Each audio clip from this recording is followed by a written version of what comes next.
अगर ये 5 गहने शादीशुदा महिला पहनती है तो उनके घर आती है दरिद्रता और पति हो जाता है कंगाल। भूल कर भी ये गलती शादीशुदा महिला ना करे। दोस्तों, महिलाओं के लिए श्रृंगार करना बहुत ही ज़रूरी होता है और हर महिलाओं को ये अच्छा भी लगता है, जिसके लिए स्त्रियां कई चीज़ों का प्रयोग करती है, जिसमें गहने सबसे महत्वपूर्ण भूमिका निभाते हैं। लेकिन दोस्तों, कुछ गहने ऐसे भी होते हैं जिन्हें महिलाओं को विवाह के बाद भूलकर भी नहीं पहनना चाहिए, वरना उसके पति को अनेक दुख और कष्ट उठाने पड़ सकते हैं। यहाँ तक कि पति को मृत्यु होने की भी संभावनाएं रहती है। इसी के साथ कुछ ऐसी गलतियां हैं जो महिलाएं आमतौर पर करती है, जो कि उनके घर के बर्बादी का कारण बनता है। इसलिए वीडियो को अंत तक ज़रूर देखना।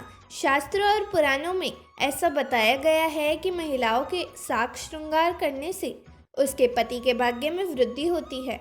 दोस्तों, शास्त्रों में यह बताया गया है कि हर सुहागन महिला के लिए उसका मंगलसूत्र, माथे पर सिंदूर और हाथों में चूड़ियाँ, इन 3 चीज़ों का बहुत महत्व होता है, जिसका अगर महिला अच्छे से इस्तेमाल करे तो उसका पति धनवान बन जाता है।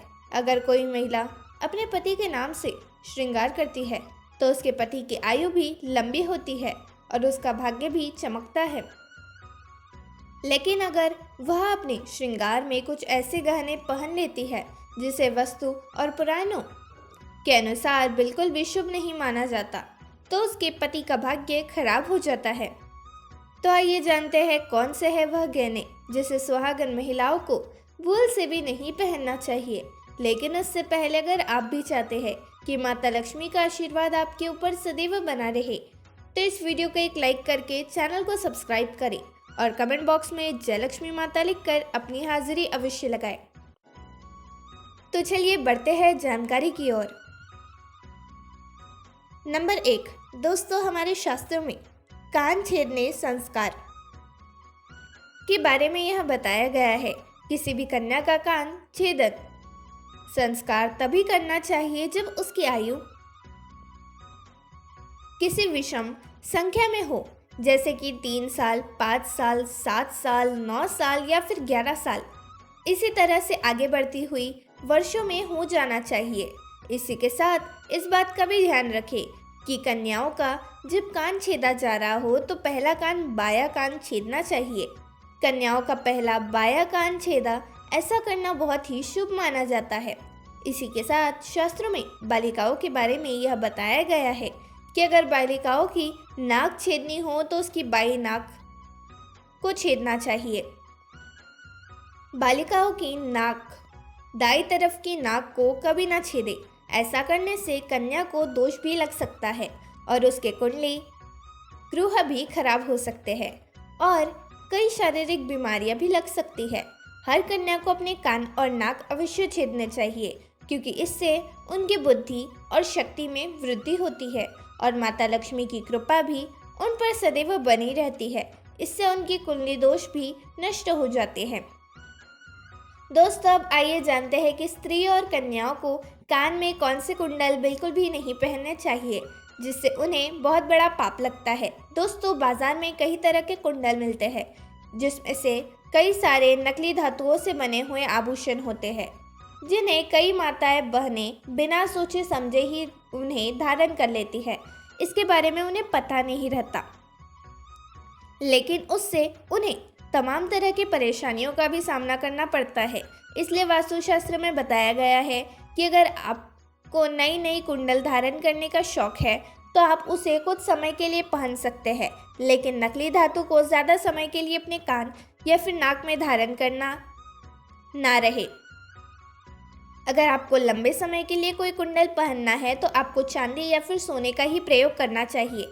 अगर आप अपनी कान या फिर नाक में किसी को और धातु का कुंडल पहनते हैं तो आपको इसके प्रयोग से कई सारी परेशानियों का भी सामना करना पड़ सकता है और आपके भाग्य के बिगड़ने की भी संभावनाएं रहती है और आपके ऊपर कई तरह के ग्रह दोष भी लगा सकते हैं।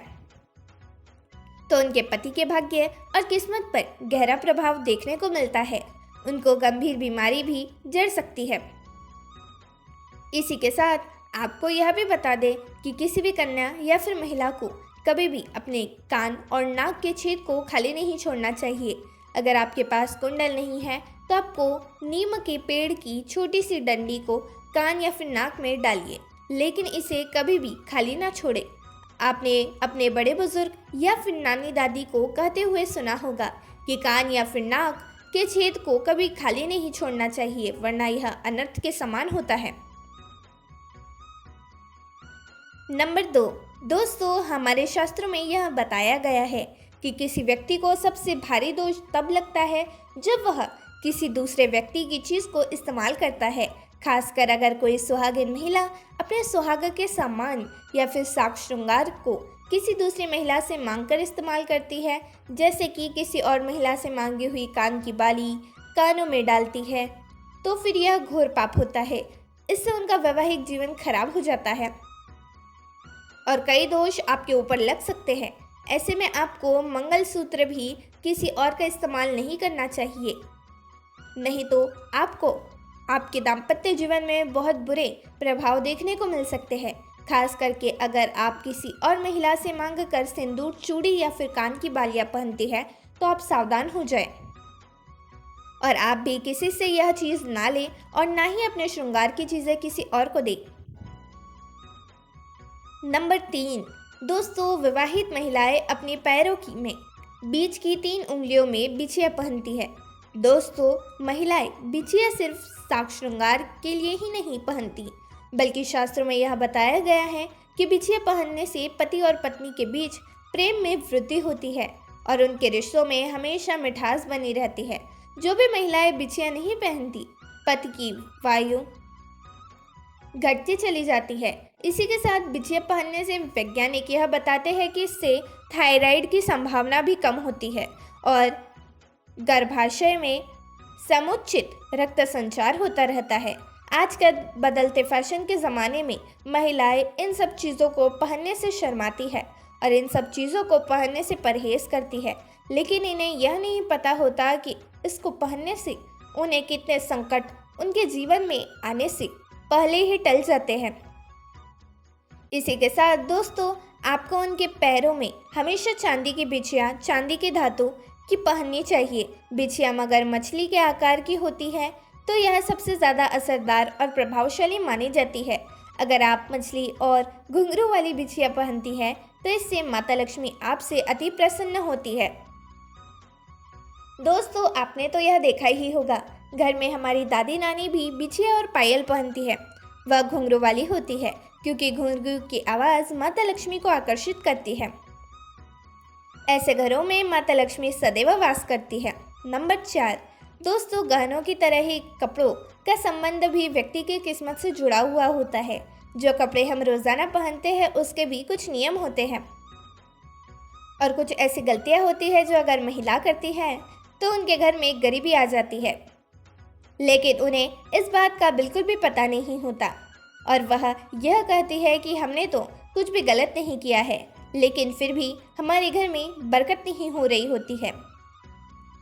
दोस्तों किसी व्यक्ति के व्यक्तित्व में उन्हें कपड़ों का भी एक बहुत ही अहम किरदार होता है। वस्त्र सिर्फ तन को ढकते हैं, बल्कि उसमें हमारे चरित्र, व्यवहार, आत्मविश्वास भी झलकता है। दोस्तों एक व्यक्ति की पहचान उनके कपड़ों से होती है और उसका वर्तमान द्वार कैसा चल रहा है यह भी उसके कपड़ों को देखकर पता लगाया जा सकता है। आजकल के दौर में नए फैशन के चलते हुए भी लोग कटे फकटे जीन्स पहनने लग रहे हैं और कई बार उनके कपड़े दीवार में धागे निकलने लगते हैं, लेकिन वह उनको बिना सही किए उसका इस्तेमाल करते रहते हैं। यह गलतियां महिलाओं द्वारा भी देखी जाती है। ज्योतिष शास्त्र के मुताबिक ऐसे कपड़ों को पहनना बहुत ही अशुभ माना जाता है।